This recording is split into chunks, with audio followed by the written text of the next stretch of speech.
대부분의 제품을 중국 생산에 의존했던 애플이 본격적으로 탈중국 행보에 나섰습니다. 올해 출시한 스마트폰 새 모델인 아이폰 14를 인도에서 생산하는 가운데 내년부터 맥북 컴퓨터 일부를 베트남에서 제조할 것으로 알려졌습니다. CNBC는 니케이 아시아를 인용해 애플은 지난 8월부터 애플워치, 맥북, 홈팟의 일부 생산을 베트남으로 이전하기 위해 협의했다며 애플의 제조 협력사인 폭스콘은 이르면 내년 5월부터 맥북 생산을 시작할 것이라고 보도했습니다.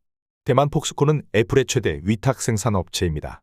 맥북뿐만 아니라 아이패드 제품 중 일부 생산을 중국에서 인도로 이전하는 방안을 검토하고 있다고 월스트리트 저널 등이 전했습니다.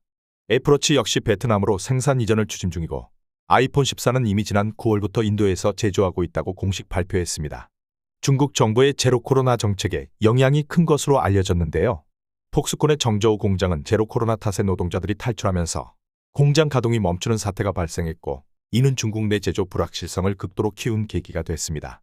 아이폰 시티 정저우는 폭스콘의 가장 큰 공장이 있는 도시입니다. 애플이 올해 아이폰 14 시리즈가 공급 부족에 시달린 것은 정저우 공장이 한때 멈췄기 때문입니다. 애플 외에 마이크로소프트는 올해부터 게임기 엑스박스를 베트남 호치민에서 출하하고 있고 아마존은 인도 첸나이에서 파이어 TV 기기를 생산하고 있습니다. 이들 제품은 몇 년 전까지만 해도 메이드 인 차이나였습니다. 다른 빅테크들 역시 이 같은 흐름에서 자유롭지 않을 것이라는 분석이 나옵니다. 카운터포인트 리서치는 주요 전자제품 제조업체들은 중국의 숨막히는 경제 봉쇄 정책으로 인해 전 세계적으로 생산 능력을 다변화하고자 발빠르게 움직이고 있다고 말했습니다. 이처럼 중국 내부에서도 문제가 많았던 제로 코로나 정책을 거의 폐지하면서 사망자가 급증했지만 지난 18일 정부 발표에서 사망자가 7명밖에 안 되었습니다. 중국 보건당국은 폐렴과 호흡부전에 따른 사망자만 집계해서라는데요. 다른 질환이나 기저질환으로 사망한 경우에는 코로나19 사망자로 보지 않는다고 했습니다.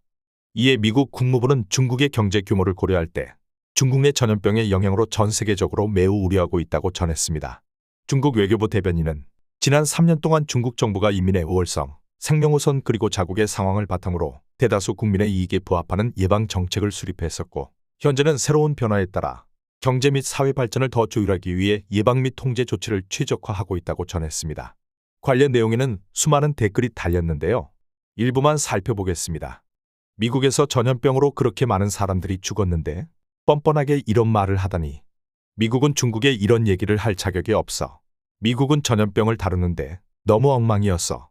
외교부는 여전히 너무 예의 바르네. 미국 정부가 자국민을 위한 생명건강 사업을 더 많이 하기를 바란다는 말을 했어야지. 미국 국민들이 미국 정부의 방역 정책에 대해 어떻게 생각하는지 궁금하네. 제로 코로나 해제 이후 환자가 급증하고 혼잡하니 항상 조심해. 그런데 문제는 최근 방역 완화 이후 약품 품귀 현상이 발생하면서 검증되지 않은 약을 구매해 복용하는 사람이 늘고 있습니다. 중국의 SNS에는 해열제라고 적힌 지퍼백에 담은 약이 한국 돈으로 900원에 판매되고 있습니다. 설명서도 없는 흰 박스를 해열제라고 판매하는 글도 올라오고 있습니다. 한 누리꾼은 온몸이 쑤시고 고열이 나서 1시간 넘게 기다렸는데 다행히 이부프로펜 등의 약을 살 수 있었다. 다만 상자는 순백색이고 주의사항이나 설명서 등 아무것도 적혀있지 않다면서 관련 사진을 SNS에 올렸습니다. 이부프로펜은 대표적인 해열, 소염, 진통제입니다. 이렇게 품귀 현상이 심각해지면서 약품 가격이 폭등하고 있습니다. 뉴욕타임스는 중국에서 이부프로펜의 수요 급증에 따라 가격이 4배 이상 증가했다고 보도했습니다. 그리고 뉴욕타임스는 이 같은 상황을 중국 정부가 얼마나 신속하고 무계획적으로 방향을 전환했는지 보여준다. 약품 부족 사태는 중국인들의 분노와 불안을 부추기고 있다고 전했습니다. 이에 베이징의 한 공립병원 의사는 정부가 감기 및 독감 치료제 판매를 엄격히 통제해왔기 때문에 제로 코로나 해제 전부터 해열제 재고가 부족했다. 2달 정도 기간을 두고 완화하면서 준비한 후 봉쇄를 풀었다면 이러한 혼란은 일어나지 않았을 것이라고 했습니다.